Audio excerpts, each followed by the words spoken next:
ದೊಡ್ಡವಾಡ ಗ್ರಾಮದಲ್ಲಿ ಎರಡು ಕೆರೆ ಹಾವುಗಳು ಸರಸ ಸಲಾಪದಲ್ಲಿ ತೊಡಗಿದ್ದವು ಜನರನ್ನ ಆಕರ್ಷಿಸಿತ್ತು.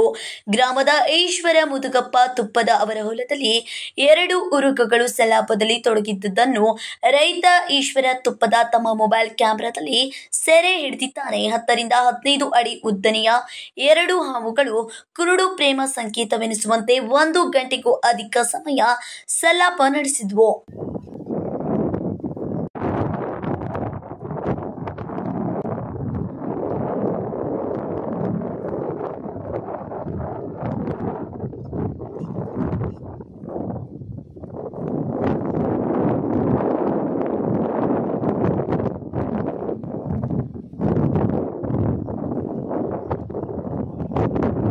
Raj Hiremath, KMM Kannada news, Belagavi.